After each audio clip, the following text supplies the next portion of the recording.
વાપીની દુકાનમાં ગ્રાહકના સ્વાંગમાં ગઠિયો ચાવી ઉપાડી કાર ચોરી ગયો. વાપી ગુંજન સ્થિત ડોક્ટર હાઉસિંગ સોસાયટીમાં રહેતા ઈશા વડાલિયા જીઆઈડીસી 4 રસ્તા સ્થિત ગ્લોબ શોપિંગ સેન્ટરમાં મશીનરી પાર્ટ્સ વેચવાની દુકાન ચલાવે છે. 30મી ઓગસ્ટના રોજ બપોરે ઈશા તેમની દુકાનમાં હાજર હતી. એ દરમિયાન એક ગઠિયા 2 વખત બેરિંગ લેવા માટે આવ્યો હતો. જો કે બેરિંગના ખરીદીના બહાને ગઠિયો નજર ચૂકવીને કાઉન્ટર ઉપર મૂકેલી ઇનોવા કારની ચાવી સેરવી લીધી હતી.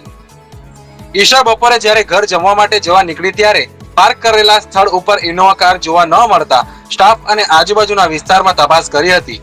જો કે ઇનોવા કાર ન મળતા તેમણે વાપી જીઆઈડીસી પોલીસ સ્ટેશનમાં ફરિયાદ નોંધાવી હતી. પોલીસે ચોરીના સ્થળ નજીકના સીસીટીવી કેમેરા ચેક કરીને તથા બાતમીદારના આધારે કાર ચોરી કરનારને ઝડપી પાડવા તજવીજ હાથ ધરી હતી. આ દરમિયાન મળેલી બાતમીના આધારે પોલીસે ચોરીના કાર સાથે આરોપી સાગર જીજાબરાવ પાટીલ રહે રવેશિયા પાર્ક જીઆઈડીસી વાપીને યુપીએલ નજીક બ્રિજથી ઝડપી લીધો હતો.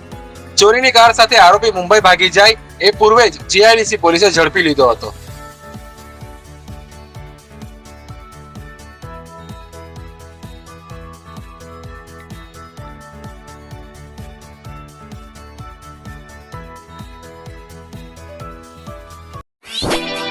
What?